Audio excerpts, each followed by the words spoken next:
French President Emmanuel Macron's request to join the BRICS summit in August is a significant development that has the potential to reshape the global order. The BRICS countries, that is Brazil, Russia, India, China, and South Africa, are emerging economic powers that have been increasingly critical of the Western-led global order. Macron's request to join the BRICS summit suggests that France is seeking to deepen its ties with these countries and to play a more active role in shaping the global order. There are several reasons why Macron may be seeking to join the BRICS summit. First, the BRICS countries are major economic players. Together, they account for over 40% of the world's population and 25% of the global economy. By joining the BRICS summit, France will be able to gain a seat at the table with these important countries and to influence their decisions on a range of issues, including trade, climate change, and security. Second, the BRICS countries are increasingly critical of the Western-led global order. They have been critical of the United States' unilateralism, its interventionist foreign policy, and its economic policies. By joining the BRICS summit, France will be able to signal its support for these countries and to work with them to build a more equitable and inclusive global order. Third, Macron's request to join the BRICS summit is also a sign of France's growing economic and political assertiveness. France is a major power in Europe and has a long history of playing a leading role in global affairs. However, in recent years, France has faced increasing competition from other countries such as China and the United States.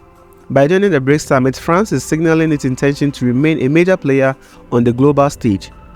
It remains to be seen whether France will be accepted into the BRICS group, but the request itself is a sign of France's growing economic and political assertiveness. If France is accepted into the BRICS group, it will be a major coup for Macron and will signal a shift in the global balance of power. The implications of Macron's request for the global order are far-reaching. If France is accepted in the BRICS group, it will mean that the Western-led global order is no longer the only game in town.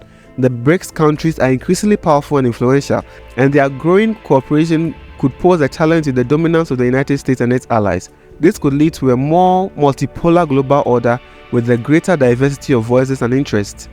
It is also possible that Macron's request is a sign of a broader shift in the global order. The United States is facing increasing challenges from China, Russia, and other countries. The war in Ukraine has also shown the limits of American power. In this context, France may be trying to position itself as a leader of a new global order that is more inclusive and less dominated by the United States. Only time will tell what the ultimate implications of Macron's request will be. However, it is clear that this is a significant development that has the potential to reshape the world as we know it. Will Russia allow France into the BRICS? Whether Russia will allow France into the BRICS is a complex question with no easy answer. There are a number of factors that Russia will need to consider, including France's economic and political ties to the West, its stance on the war in Ukraine, and its overall strategic interests. On one hand, Russia may be reluctant to allow France into the BRICS for a number of reasons. First, France is a major economic and political power in the West. As such, its membership in the BRICS could give the West a greater say in the group's decision-making. Second, France has been a vocal critic of the war in Ukraine. This could put it at odds with Russia, which is a major opponent of the Ukrainian government. Third, France has close ties with the United States. This could make Russia worry that France would use its membership in the BRICS to promote American interests. On the other hand, Russia may also see some advantages in allowing France into the BRICS. First, France's membership could help to legitimize the group and make it more attractive to other countries. Second, France's economic and political clout could help to strengthen the BRICS and make it a more powerful force in global affairs. Third, France's membership could help to bridge the gap between the BRICS and the West. This could help to reduce tensions between the two blocs and promote cooperation on issues of common interest. Ultimately, whether Russia will allow France into the BRICS is a decision that will be made by the Russian government. However, the factors discussed above suggest that Russia is likely to be cautious about expanding the group. Russia would need to weigh the potential benefits of France's membership against the potential risks before making a decision.